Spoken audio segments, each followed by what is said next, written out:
ये जो सच्चाई है और बहुत सारे लोग इसे झुटला देते हैं या ये कहते हैं कि पिक्चर की कहानी, उन सभी से छोटी सी रिक्वेस्ट है कि प्लीज़ चैनल पर मत आया करो अगर आपको लगता है कि यहाँ पर बनावटी बातें होती हैं या मैं मनगढ़ंत कहानियाँ सुनाता हूँ, क्योंकि जिनके साथ बीतती है ना, उनके लिए ये एक ऐसा अनुभव बन जाता है जिसको वो पूरी जिंदगी चाह कर भी नहीं भुला पाते। पहली शक्ति भगवान, दूसरी शक्ति इंसान और तीसरी शक्ति शैतान। जैसे रात है वैसे दिन भी है। आप ना मानो कोई बात नहीं, अपने मन को तसल्ली देने के लिए आप बस ये कहते रहो कि हाँ ऐसा कुछ नहीं होता, मुझे कोई फर्क नहीं पड़ता। या जिन्होंने देखा है, महसूस करा है, उन पर कोई फर्क नहीं पड़ता, क्योंकि वो जानते हैं कि ये एग्जिस्ट करते हैं, होते हैं। वरना दुनिया भर में इतनी रिसर्च खामखा तो नहीं होती।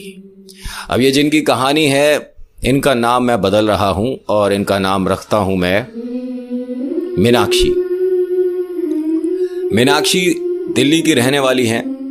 इनका एक भाई है और माता पिता, और ये जॉइंट परिवार में रहते हैं। मतलब 3 फ्लोर हैं इनके घर के। सबसे ऊपर इनके ताया जी रहते हैं, बीच वाले फ्लोर पे ये लोग रहते हैं और सबसे नीचे इनके छोटे वाले चाचा, जैसा इन्होंने बताया था। और इनमें से कोई भी ऐसा नहीं है जो कि आर्थिक स्थिति से कमजोर हो, यानी फाइनेंशियली बहुत स्ट्रांग है, पैसा अच्छा है। तीसरी शक्ति पर रोज तो बात होती नहीं कि भाई तुम्हें आज दिखा नहीं दिखा, आज कैसा महसूस, ये ऐसा होता ही नहीं है। नॉर्मली आपके भी घर में ऐसा ही होता होगा, क्योंकि वो चर्चा का विषय है ही नहीं। लेकिन जिनके साथ एक बार बीत गई, इसके अलावा कोई विषय भी नहीं बचता। जय बालाजी। होता क्या है कि ये लोग, मीनाक्षी, इनका भाई और इनके माता पिता अभी तक इस तीसरी शक्ति से रूबरू नहीं हुए थे, तो इनका भी ध्यान उस तरफ था ही नहीं।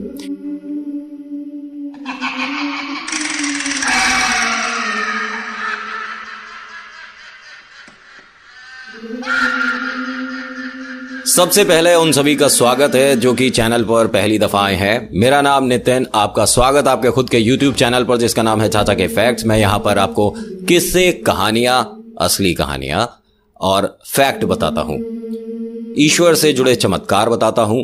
बहुत सारे लोग बहुत सारा प्यार देते हैं, उनके लिए शुक्रिया बहुत बहुत। और जो लोग डिसलाइक करके ऊट पटांग बातें लिखकर या गालियां लिखकर चले जाते हैं, उन पर भी ईश्वर कृपा करे। हम क्यों उन्हें कुछ गंदा बोलकर अपना मुंह गंदा करें। कीचड़ में पत्थर मारोगे तो कीचड़ तो उछलेगा, इसीलिए उस कीचड़ को इग्नोर करो। जो आपको नापसंद करते हैं वो कीचड़ के ही रूप के होते हैं, उन्हें आप साइड करें और आगे बढ़ें। जलने वालों के लिए सबसे बढ़िया एग्जाम्पल और सबसे बढ़िया डोज या सबसे बढ़िया गिफ्ट आपकी कामयाबी होती है। जितने आप कामयाब होगे उतनी उनकी परेशानी बढ़ेगी, तो परेशानियां बढ़ाते रहो और आगे बढ़ते रहो। होता क्या है कि मीनाक्षी के बारे में थोड़ा सा जानते हैं कि मीनाक्षी एक अच्छे से कॉलेज से पास आउट है, बहुत बढ़िया परसेंटेज आया है, नंबर बढ़िया। अब इनको जॉब करनी है। डैडी कहते हैं कि मीनाक्षी तू हमारा बिजनेस देख, भैया भी तो बिजनेस देख रहा है। तो उसने कहा नहीं भैया तो अलग बिजनेस करते हैं, मेरे को इंटरेस्ट नहीं है, मैं कुछ अलग करना चाहती हूं। तो परिवार का सपोर्ट है पूरा। भाई ने पूछा कि क्या करना चाहती है, तो उसने कहा भैया एक डिजाइनिंग का नया कोर्स है, इसमें अगर मेरी जॉब लग जाती है तो बहुत अच्छा है। भाई कहता है कि जॉब करेगी, पैसे की कोई कमी है हमारे पास? अरे हमारे पास खुद लोग काम के लिए आते हैं, हमारे पास तकरीबन 25 से 50 लोग काम करते हैं, फैक्ट्री है, इंडस्ट्री है, तू किसी के जॉब क्यों करेगी? तो उसने कहा है तो ठीक है, लेकिन मेरे को तो जॉब करनी है और उसके लिए मुझे एक एग्जाम क्लियर करना जरूरी है भैया। तो घर वालों ने कहा कि भाई तेरा कॉलेज हो गया, पढ़ाई हो गई, अभी भी कुछ पढ़ाई बाकी है? तो उसने कहा हाँ मम्मी, ये वाला जो कोर्स है इसको करने के लिए ये एग्जाम पास करना पड़ता है। तो घर वालों ने पूछा कि भाई ये एग्जाम कब होगा? तो उसने बताया कि अगले महीने एग्जाम है और ये एग्जाम मुंबई में होगा, यहां पर नहीं होता। और ये भी बताया जाता है कि इसके लिए आपको 3 दिन का उनका सेशन, उनकी क्लासेस अटेंड करनी जरूरी है। अब भाई ने कहा कि भाई हम दिल्ली में रहते हैं, दिल्ली में रहते हैं, अब तू मुंबई डेली जाएगी डेली आएगी, ऐसे कैसे करेगी? तो उसने कहा नहीं भैया 1 हफ्ते पहले जाऊंगी, 3 दिन की क्लास है और चौथे दिन एग्जाम है। अब मम्मी पापा ने कहा कि आज तक तू अकेली गई नहीं है, बॉम्बे अकेली चली जाएगी, ऐसे कैसे जाने देंगे, अब तुझे नहीं जाने देंगे। भाई ने कहा कि मैं चल सकता था लेकिन मेरा ऑफिस में बहुत काम है, मम्मी पापा आप में से कोई चले जाओ। तो मम्मी ने कहा कि भाई मेरा तो घूमना हो जाएगा, मैं तो बॉम्बे जा रही हूं। मम्मी को सिर्फ अपना घूमना था कि मेरे को मतलब नहीं तेरी पढ़ाई से, ठीक है, मैंने तो घूमने जाना है। मम्मी एकदम फ्रैंक, एकदम अच्छे से बोला। तो पापा ने कहा कि भाई बॉम्बे तो मैं भी नहीं गया हूं कभी, काम के सिलसिले में मैं दुबई अमेरिका पता नहीं कहां कहां चला गया, लेकिन बॉम्बे नहीं गया। मुझे बॉम्बे जाकर घूमना है, पूरा बॉम्बे घूमना है, और हमारे पास 3 दिन बहुत होंगे। अब मीनाक्षी हंस के कहती है कि मेरी पढ़ाई, मेरा कोर्स, मेरे एग्जाम, इसके बारे में कोई बात नहीं हो रहा, आप लोगों को घूमना है। पापा मम्मी कम से कम ये तो पूछो कि उस एग्जाम की कितनी फीस है, क्या जमा करना है, डॉक्यूमेंट्स क्या क्या चाहिए। तो पापा ने कहा कि भाई हम तेरे को पॉकेट मनी देते हैं, तू अपने आप एडजस्ट कर, और कुछ कम पड़ेगा तो भैया से मांग, हमारा पैसों से कोई मतलब नहीं। अब यहां मजाक मस्ती हो रही थी और बॉम्बे में कोई इनका इंतजार कर रहा था बहुत बेसब्री से कि बस किसी तरह मीनाक्षी वहां तक आ जाए, बस एक बार, उसके बाद खेल शुरू होने वाला है। वीडियो आपको अच्छी लगती है तो लाइक जरूर कर देना, क्योंकि मैं बार बार बीच में आकर आपको डिस्टर्ब नहीं करूंगा, क्योंकि हो सकता है कि आपको डिस्टरबेंस किसी और ही तरह की होने शुरू हो जाए वीडियो के अंत तक। मीनाक्षी, इनके मम्मी और पापा फ्लाइट पकड़ते हैं और बॉम्बे पहुंच जाते हैं। पापा पैसे से तो बहुत रईस हैं, बहुत पैसा है इनके पास, लेकिन कंजूसी थोड़ी सी इनके खून में दौड़ती है। अगर चप्पल 100 रुपए की आ रही है तो क्यों हम 1000 रुपए की खरीदें, जबकि इनकी जो फाइनेंशियली कंडीशन है, पैसा जो है इनके पास, वो इनको 10,000 तक की चप्पल पहनने को हाँ कर सकता है, लेकिन नहीं, मुझे तो 100 रुपए की चप्पल पहननी है, क्योंकि पैर तो वही काम करेंगे चलने का, क्यों खरीदूं मैं महंगी चप्पल। कंजूस बहुत हैं। अच्छा, यहां जब एयरपोर्ट पर उतरते हैं तो मीनाक्षी से पापा पूछते हैं कि जहां वो सेंटर है उसी के पास कोई होटल लेते हैं छोटा सा। तो कहती है पापा ठीक रहेगा। तो जहां इसकी क्लासेस थी उसके ही पास ये कॉलेज है जहां पर इनका एग्जाम होना है। उसके पास जिस भी होटल में जाएं, एक दिन का किराया 10,000, 15,000, 25,000, एक दिन का किराया। अब ये बड़े परेशान हो गए कि इससे अच्छी हमारी दिल्ली है, 1,000, 3,000 में अच्छा कमरा मिल जाता है, यहां तो बहुत महंगा है। तो मम्मी ने कहा कि भाई कहीं तो रुकेंगे, या किसी लॉज में, किसी धर्मशाला में रुकेंगे। अब हम जल्दी से कोई जगह देखो भाई, हमको भूख लगी है, फ्रेश होना है, और फटाफट से देखो, जो महंगा है उसे ही ले लो, क्या दिक्कत है। तो उसने कहा अच्छा 4 दिन 10,000 का एक कमरा, 40,000 रुपए चले जाएंगे, समझती क्यों नहीं हो तुम, मुझे थोड़ा सा दिमाग लगाने दो। अब यहां पापा, मीनाक्षी और इनकी धर्मपत्नी बैठे एक छोटी सी दुकान पर चाय पी रहे थे और सोच रहे थे कि किस तरह से कमरे की अरेंजमेंट करी जाए। तभी कोई इनके पास आता है, या ये कहूं कि किसी ने इन्हें वहां तक लाने के लिए किसी को भेजा है। कहां तक लाने के लिए, जरा ध्यान से सुनिएगा, अब यहां से कहानी शुरू होने वाली है। मीनाक्षी के पापा से कहता है कि भाई साहब आप बड़े परेशान लग रहे हैं। मीनाक्षी के पापा ने हंसकर जवाब दिया कि हाँ, कई 1000 करोड़ की जरूरत है, दोगे? और सब लोग हंसने लगे। उसने कहा नहीं, उसकी तो मेरे पास कोई गुंजाइश नहीं, लेकिन आपको जिस चीज़ की ज़रूरत है उसकी मैं अरेंजमेंट करा सकता हूँ। तो पापा ने पूछा कि हमें किस चीज़ की ज़रूरत है, तू कैसे कराएगा, कौन है भाई, क्या है, हमें जानते हो? उसने कहा नहीं, आप शायद कमरे के लिए परेशान है ना। अब यहां तीनों ने चाय का कप नीचे रख दिया। पहली बात ये है कौन, दूसरी बात इसे कैसे पता कि हम कमरे की तलाश कर रहे हैं। मम्मी ने सबसे पहले अपना सूटकेस और पर्स जिसमें पैसे और कपड़े थे उसको अपने नजदीक कर लिया कि चोर है, भाग जाएगा लेके। मम्मियां बहुत प्यारी होती हैं। पापा ने कहा कि तुम्हें कैसे पता कि हम कमरे की तलाश में हैं? उसने कहा मेरे को लगा आपको देखकर। उसने कहा नहीं नहीं, साफ सीधी बात करो, लगा क्या होता है? कोई भविष्य देखना जानते हो, कोई हाथ देखना जानते हो, माथे की लकीरों से पता चल गया, कैसे पता चला? तो उस आदमी ने झूठ बोल दिया कि आप जिस होटल में कमरा पता कर रहे थे, मैं वहीं खड़ा था। इन्होंने उस झूठ को सच मान लिया और अब इससे पूछते हैं तुम्हारे पास है कोई कमरा? तो उसने कहा बिल्कुल है, तभी मैं आप लोगों से बोल रहा हूं। किराया मात्र 2000 रुपये, चलेंगे? ये तो दौड़ के जाएंगे। अब यहां मीनाक्षी पापा से बोलती है कि पापा आप जाकर रूम देख आओ, फिर उसके बाद हम जाएंगे, हमारे पैरों में अब जान नहीं है। तो उस आदमी ने मीनाक्षी से क्या कहा कि बिटिया चलना तो आपको ही पड़ेगा, सब चलो, क्योंकि आप और वो एक दूसरे को देख लो, ज्यादा सही है। पापा ने पूछा आप और वो मतलब किसकी बात कर रहे हो? कह रहे कमरे की और आपकी, मतलब कमरा भी आपको देख ले, आप भी कमरे को देख लें। इन्हें अभी कुछ नहीं समझ आ रहा और अभी आपको भी नहीं समझ आ रहा कि सिलसिला हो क्या रहा है या होने क्या वाला है। अब यहां मीनाक्षी, इनकी मम्मी और इनके पापा सारी बातों को भूल कर, इग्नोर करके कि वो क्या बोल रहा है क्या नहीं बोल रहा, उसकी बात का क्या मतलब बनता है, उसके साथ पीछे पीछे चल दिए।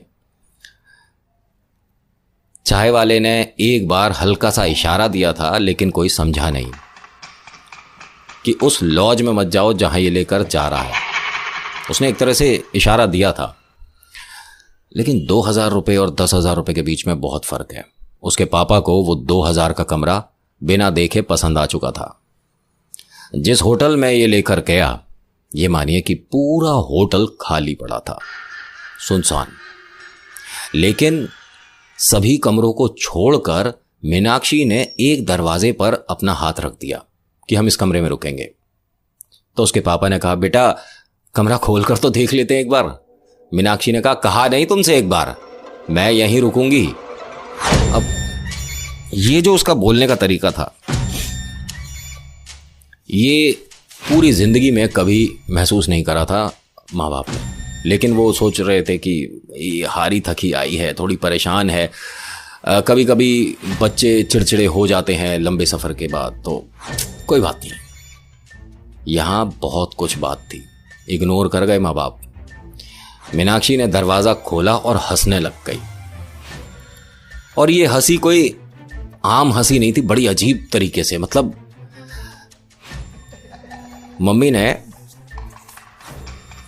मीनाक्षी से कहा कि ये क्या बदतमीजी है, कोई चुटकुला याद आ गया, यहां पर क्या देख लिया तूने हंस रही है। फिर मम्मी को सिर्फ एक नजर देखने के बाद बोलती है मैं अब यहीं रहूंगी। तो पापा ने कहा कि हमें कमरा पसंद है, मैं नीचे आकर पेमेंट कर देता हूं। तो उसने कहा पेमेंट की जरूरत नहीं है, जब आप जाएंगे तब आप दे दीजिएगा, शुरुआत में यहां पर कोई डिपॉजिट नहीं है। तो पापा ने हंसकर खुश होकर 500 रुपये उस आदमी को दिए कि ये आपकी बख्शिश। उसने कहा इसकी ज़रूरत नहीं है, ये तो मेरा काम है, जब भी मुझे हुक्म मिलता है मेरे आका से तो मुझे उनके लिए प्रबंध करना पड़ता है। क्या बोल रहा है ये, आप समझ रहे हो? हुक्म मिलता है इसके आका से। इसके पापा ने सारी बातें अभी भी इग्नोर कर दी। कमरे में आते हैं, बत्ती जलाते हैं, कमरे में साफ सफाई है, एकदम साफ और सुंदर सा कमरा है। 2 कमरे हैं, मतलब उस वाले घर में जो इनको घर दिया है, मतलब जो रूम दिया है होटल का, उसमें 2 कमरे हैं। एक कमरा हो जाता है पढ़ाई के लिए और एक हो जाता है इन सबका बैठ के खाने के लिए, बात करने के लिए, टीवी देखने के लिए। जय बालाजी। अब मीनाक्षी अपने कमरे में जैसे ही गई, वो दीवार की तरफ मुंह करके कोने में खड़ी हो गई, जैसे अपने आप को छुपा रही हो। जैसे ऐसे करते हैं ना, छुपन छुपाई खेलते हैं, ऐसे अपने आप को छुपा रही है। और वो गिनती गिनने लगी। माँ बाप अपने कमरे में हैं और ये गिनती गिनने लग गई। 1 2 3। मम्मी पापा ने सोचा ये क्या कर रही है। पापा ने हंसकर कहा कि अब यहां पर तेरे को खेल सूझ रहा है, पढ़ाई नहीं करनी, जा पहले नहा ले, फिर उसके बाद खाना खाएंगे। लेकिन कमरे से आवाज क्या आती है? 4 5। मम्मी ने आवाज दिया तेरी समझ नहीं आ रहा मीनाक्षी, पापा कुछ कह रहे हैं। 6। फिर पापा और मम्मी दोनों खड़े हुए उसके कमरे की तरफ जब चले। 7। देखते हैं कि वो कोने में खड़ी अपने आप को छुपाकर गिनती गिन रही है। 8। मैं आने वाली हूं, ऐसा बोला उसने। तभी पापा ने पीछे से उसके ऐसे मारा, वो एकदम जमीन पर गिर गई। उसके मुंह पर छींटे वगैरह मारी गई, होश में आती है। फिर मीनाक्षी बोलती है कि पापा हम कौन से घर में आए हैं, कौन से कमरे में आए हैं, और आपने यहाँ का एनवायरनमेंट देखा, एटमॉस्फेयर देखा यहाँ का, कितने रुपए में है पापा? ये मानो कि चाय की टपरी से वो सीधा इस कमरे में आई है, बीच में उसे कुछ पता ही नहीं अभी तक कि हो क्या रहा है। मम्मी ने कहा कि ये पागलपंती बंद करेगी। तू क्या कर रही थी अभी? काउंटिंग कर रही थी दीवार की तरफ फेस करके। क्या हो गया तुझे? कह रही वैसे ही कुछ भी कह रही हो। वीडियो बनाई थी मेरी, बनाओ दिखाओ मुझे। उसने कहा वीडियो तो नहीं बनाई, अब कुछ कराना तूने तो तेरे को दिखाती हूँ तेरी वीडियो। पापा ने कहा कि मीनाक्षी बेटा अगर आप थक रहे हो तो पहले नहा लो, फ्रेश हो जाओ, कुछ खा लेते हैं, क्योंकि आप जो अभी ये काउंटिंग कर रहे थे बड़ी अजीब सी आवाज में कर रहे थे। मीनाक्षी ने कहा मैं काउंटिंग कर ही नहीं रही थी। ये किससे छुप रही थी या किसे ढूंढने वाली थी?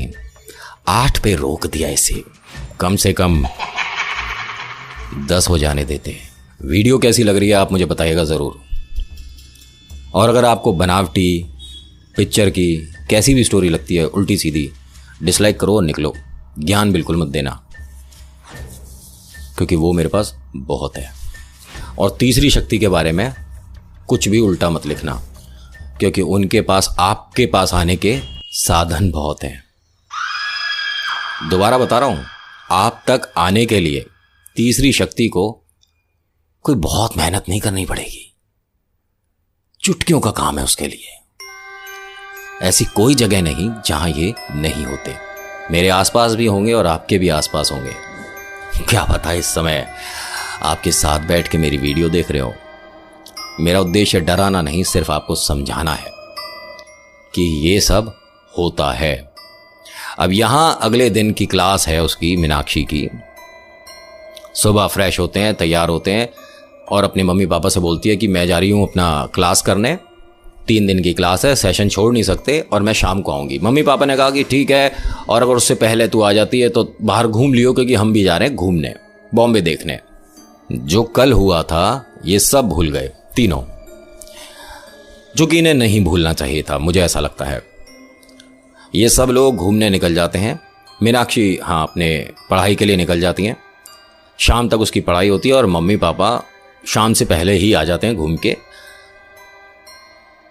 कुछ खाने का मन होता है इनका कि कुछ ऑर्डर करते हैं, तो मम्मी ने कहा कि एक काम करती हूँ, मीनाक्षी को आ जाने देते हैं। और ये सब वेजिटेरियन है, प्याज भी नहीं खाते, ये मान लीजिए। तो मीनाक्षी के आने में तकरीबन आधा घंटा होता है। मीनाक्षी भी आ जाती है और तीनों बैठे होते हैं। तो मीनाक्षी कहती है हाँ पापा एक काम करो, डोसा या कुछ चाउमीन वगैरह मंगा लो, रोटी वगैरह नहीं, घर पे खा तो लेते हैं रोटी। तो पापा ने हंस के कहा कि चल ठीक है, इस बार डोसा चाउमीन वगैरह मंगाते हैं। तो 3 प्लेट डोसा ऑर्डर करते हैं ये लोग, 2 प्लेट चाउमीन ऑर्डर करते हैं। आ जाती है, अपने रूम में बैठे होते हैं, हाथ वाथ धो के आते हैं। जैसे ही चाउमीन का पहला बाइट वो लेने वाली होती है, उसके नीचे मांस के कुछ टुकड़े पड़े होते हैं। तो मीनाक्षी ने वो प्लेट अपने पास से ऐसे फेंक दी। पापा ने कहा क्या हो गया? जैसे ही उन्होंने भी देखा, उसके अंदर मांस के पीसेस थे। मतलब पापा ने होटल में फ़ोन किया और कहा कि भाई ये सब क्या है? तो उसने कहा सर हमारे यहाँ नॉन वेजिटेरियन है ही नहीं, हम तो वेजिटेरियन है और हमारे यहाँ शुद्ध शाकाहारी भोजन मिलता है जी। ये सब आप अपने आप से कुछ डाल के उसमें कह रहे हो, बेवकूफ़ बना रहे हो आप हमारे को। तो उसने कहा मैं क्यों करूँगा ये काम? तो कहता जी लोग डिस्काउंट लेने के लिए सब काम करते हैं। तो उसने कहा कि भाई पैसों से तो हम इतने मजबूत हैं कि आपका होटल खरीद सकते हैं, और ये छोटा काम करने के लिए हमारे को इतना दिमाग लगाने की ज़रूरत नहीं है। हम सिर्फ बच्ची की पढ़ाई की वजह से आए हैं, हम कौन सा यहाँ पे आपके होटल में रहने आए हैं। ये खाना लेकर जाओ। कह रहा जी आपको इसकी पेमेंट तो करनी पड़ेगी। कह रहा पेमेंट मैं कर दूंगा। अब वो फ़ोन पे बात कर रहा था, मीनाक्षी ज़मीन पर पड़ी चाउमीन और उस सभी मांस को खा चुकी थी और पापा से कहती है कि और चाहिए। मम्मी ये सब कुछ देखकर इतने शौक में थी कि वो कुछ भी नहीं बोल पा रही थी, क्योंकि मीनाक्षी ना तो चम्मच से खा रही थी ना फोक से खा रही थी, वो हाथों से खा रही थी और बहुत ही अजीब तरीके से खा रही थी, दोनों हाथों से, चाउमीन और उस मांस को, दोनों को। पापा को यहां हल्का सा डर लगा उसकी हरकत को देखकर, उसे देखकर। फिर से पापा ने पानी का गिलास उठाया, तभी मम्मी को उन्होंने देखा। पहले तो मम्मी को उन्होंने इस तरह से धक्का सा दिया तो मम्मी एकदम वापस आई इस दुनिया में, ऐसा लग रहा था कि किसी और ही दुनिया में चली गई हैं। मम्मी से बोलते हैं कि इसकी वीडियो बना, इसने कहा था ना मैं कुछ ऐसा करूं तो वीडियो बनाना। मम्मी ने जैसे ही फोन खोला तो मीनाक्षी के देखने की वजह से उनके हाथ से फोन छूट गया। अब वो जमीन पर खिसक खिसक कर इनके पास आई, दोनों गंदे हाथों से फोन उठाया और मम्मी को दिया और मम्मी से बोलती है खींच, फोटो खींच रही थी, खींच, फिर पता लगेगा तेरे को मैं कैसी दिखती हूं। पापा ने जो पानी का गिलास था उस पर छिड़क दिया। वापस मीनाक्षी वापस आती है, समझ रहे हो, वापस मीनाक्षी वापस आती है। अब ये मम्मी के मन में डर बैठ गया कि इस कमरे में कुछ है। मीनाक्षी से कहा तो मीनाक्षी ने यह कहा कि ये मैंने नहीं खाया है और मुझे भूख लग रही है, मैं क्यों खाऊंगी ये गंदा सब कुछ। तो उसके पापा ने उसको फेस दिखाया तो उसके पूरे मुंह पर यहाँ सब गंदा लग रहा था, नॉन वेज जो खाया उसका यहाँ पे निशान वगैरह था, मांस वगैरह उसके हाथों में लग रहा था, मतलब पता पड़ गया कि हाँ इसने खाया है। मीनाक्षी को वॉमिटिंग होनी शुरू हो गई। तकरीबन आधा घंटा उल्टी होने के बाद उसकी हालत थोड़ी सी नॉर्मल हुई, क्योंकि जी इतना खराब हो गया उसका कि मैंने ये क्या खा लिया कि बस अंदर से एक एक पीस उस मांस का निकालना है मुझे। अब वो जब रिलैक्स महसूस होती है तो माँ से कहती है कि माँ मैं भी चाहती हूँ कि ये घर छोड़ दिया जाए, किसी और कमरे में हम शिफ्ट हो जाते हैं। पापा ने कहा कि किसी और कमरे में नहीं, किसी और होटल में शिफ्ट होना पड़ेगा। यहाँ मुझे भी लग रहा है कि कुछ तो है, हम मंगाते क्या हैं, आता क्या है, और तू कैसा व्यवहार कर रही है तुझे खुद नहीं पता, और जब तू इस तरह का कुछ करती है तो मतलब सच में हमें डर लगता है। मीनाक्षी ने कहा कि मेरी फोटो खींची, वीडियो बनाई, आप कुछ भी बोलोगे मैं मान लूंगी। तो मम्मी ने कहा कि बिटिया ऐसा हो रहा है, तू मान हमारी बात। अब इन तीनों ने प्लान बनाया कि हम ये रूम छोड़ देते हैं। तभी एकदम से शाम 5:30, 6, 7 के आसपास का समय था, बारिश शुरू हो जाती है। अब बारिश इतनी तेज हो रही है कि ये बाहर जाकर नया होटल ढूंढ नहीं सकते, मजबूरन इनको अब यहां रुकना पड़ेगा, या ये कहो कि कोई जो इन्हें रोकना चाहता है वो इन्हें जाने ही नहीं दे रहा, या दे रही, या कौन है अभी पता चलेगा। मीनाक्षी पापा से कहती है कि पापा आज रुक जाते हैं। ये इनकी दूसरी बड़ी गलती। पहली गलती कि इस घर में, इस कमरे में, इस होटल में आ गए। दूसरी गलती कि जा सकते थे, निकल सकते थे, लेकिन रुक गए। अब यहां मीनाक्षी, इसके पापा और इनकी मम्मी बाहर जाकर खाना खाकर वापस आते हैं। बारिश हो रही है लेकिन होटल का खाना नहीं खाया। भीगते हुए गए, भीगते हुए आए, लेकिन होटल का खाना नहीं खाया कि ये बताते कुछ हैं, देते कुछ हैं, यहां खाना नहीं खाएंगे। खाना खा के आने के बाद तीनों आपस में गपशप कर रहे थे, बातें कर रहे थे। तो पापा ने कहा कि बिटिया अब तू पढ़ाई कर, हम सो जाते हैं। उसने कहा ठीक है पापा, मैं सिर्फ 2-3 बजे तक पढ़ूंगी। पापा ने कहा 2-3 थोड़ा थोड़ी ना होता है, 12 बजे सो जाओ, 9 बज रहे हैं, 2-3 घंटे की पढ़ाई करो और सो जाओ। वो भी कहती है कि चलो ठीक है पापा, मैं भी बहुत थक रही हूँ और आज जो आप लोग बता रहे हो उसे सुन के थोड़ा डर भी लग रहा है। पापा ने कहा कि डरना क्यों है, हम दोनों हैं तो सही इस कमरे में, तू जाकर आराम से पढ़ाई कर। अब ये दोनों तो आराम से लेट गए, लेकिन अभी दिमाग में मीनाक्षी का वो ही चेहरा बार बार नजर आ रहा है जिसके अंदर वो चाउमीन खा रही है। मीनाक्षी अपने कमरे में पढ़ रही होती है। 12 से 12:15 के आसपास का टाइम होता है, तो इसका मन करता है कि बस अब लेटा जाए, सोया जाए, काफी थकान हो गई। इसके रूम का दरवाजा बंद होता है। ऐसा लगता है किसी ने रूम नॉक किया। उसके दरवाजे पे इस तरह की हुई। इसने रूम खोला तो मम्मी पापा सो रहे थे। जब पलटी तो इसके सिरहाने कोई खड़ा था। जय बालाजी महाराज। अब ये परछाई बन रही थी। इंसान है, जानवर है, कोई वस्तु है, क्या है कुछ नहीं पता। इसके जो सिरहाना है बेड, उसके उस तरफ। अब ये ना कुछ बोल पा रही, ना चिल्ला पा रही, अपने पापा मम्मी को जगा भी नहीं पा रही। अपने रूम की लाइट जला दी, क्योंकि इसके रूम में सारी लाइट बंद थी, सिर्फ जो टेबल लैंप है उसकी लाइट जल रही थी, जो कि इसकी किताबों के ठीक ऊपर था। अब ढंग से ये देख नहीं पाई कि वो क्या है। इसने जैसे ही रूम की लाइट जलाई तो वहां कुछ भी नहीं था। हो जाता है कभी कभी, डर लगता है इंसान को। कभी कभी वास्तव में असली चीज होती है सामने, आदमी अपने मन का वहम मान लेता है। दोबारा लाइट बंद करके देखती है तो वास्तव में वो वहां खड़ा है, जो जिसकी भी परछाई बन रही है, इसके सिरहाने। अब ये लाइट दोबारा खोलती है और ऑन रहने देती है। अपने बेड के दूसरी तरफ जाकर देखती है, इधर उधर देखती है, पर्दे हटाकर देखती है, बाहर क्या पता कोई मजाक कर रहा हो। पूरे रूम को अच्छे से टटोलती है, देखती है कि कहीं कोई है तो नहीं, मजाक तो नहीं हो रहा। कौन है बोल रही होती है, तभी इसके पापा की आंख खुल जाती है। पापा पूछते हैं, मम्मी पूछती है कि क्या हुआ, तो उसने कहा यहाँ कोई अभी था। पापा ने कहा कि भाई मेन दरवाज़ा बंद है, कौन आएगा, और खिड़की से थोड़ी ना आ जाएगा कोई। अब तू हमें डरा रही है, हम तेरे को झूठ थोड़े ना बोल रहे थे, जो तूने किया वो तेरे को बताया बेटिया, तू ये सब क्यों बोल रही है। उसने कहा पापा मैं झूठ नहीं बोल रही, कोई खड़ा था यहाँ पर मेरे पास। और उसके पापा ने कहा कहाँ खड़ा था। मम्मी भी आ गई।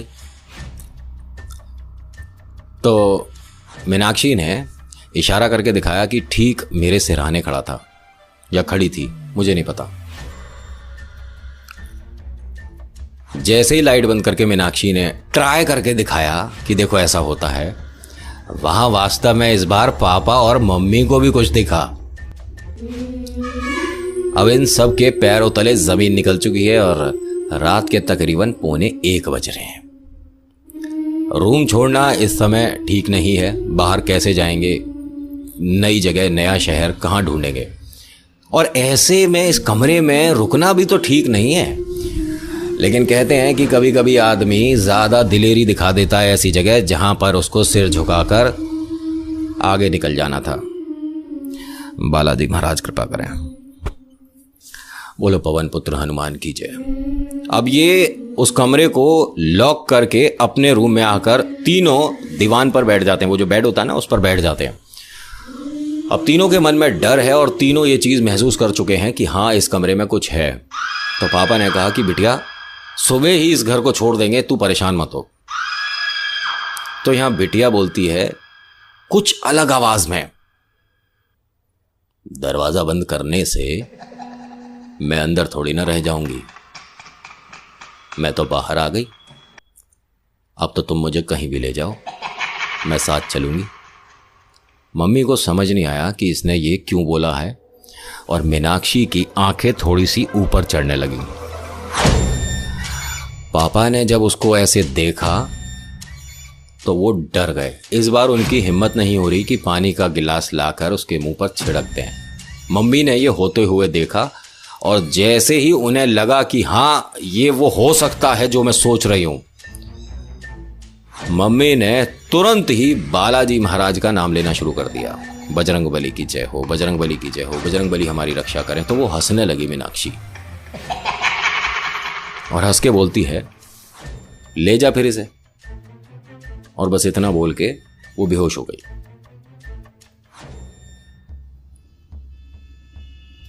आगे क्या हुआ इस परिवार के साथ बताऊंगा आपको अगली कहानी में।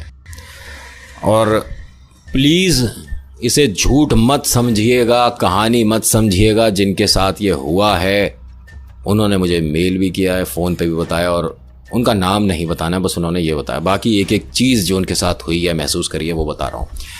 जो लोग पहली दफ़ा इस चैनल पर आए हैं प्लीज़ चैनल को लाइक शेयर सब्सक्राइब करिएगा, और कुछ कहना चाहते हैं तो कमेंट में ज़रूर बताइएगा। आपको कैसी लगी, अच्छी बुरी खराब बता सकते हो। जय श्री बालाजी महाराज जरूर लिखिएगा और फिर आपका नाम आपकी जगह।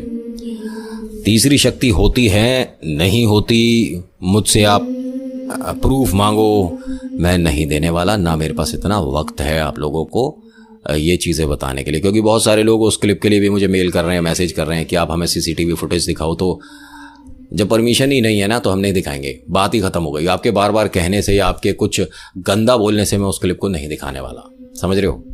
आपको मानना है मानो, नहीं मानना मत मानो, इट्स ओके फाइन। हम किसी पर भी कोई ज़ोर ज़बरदस्ती नहीं करते कि आप हमारी वीडियो को देखो, इस पर जो मैं बता रहा हूँ उस पर यकीन करो। भाई आप भगवान पर यकीन नहीं करते तो उसमें मैं कौन होता हूँ आपको यकीन दिलाने वाला। मैं माँ बाप के सम्मान के लिए बोलता हूँ, आपको नहीं करना अगर, तो मैं कौन होता हूँ कि आपके माँ बाप को मैं सम्मान दिलवा दूँ। कोई नहीं, समझ रहे हो। और जो लोग प्रमोशन के लिए या चीज़ के लिए मुझे मैसेज करते हैं, कॉल करते हैं, तो प्लीज़ ये नहीं होने वाला। बाकी जय श्री बालाजी महाराज। मेरा नाम नितिन है। आपका वीडियो देखने के लिए बहुत बहुत शुक्रिया। मुलाकात करूंगा आपसे एक अगली वीडियो में। धन्यवाद।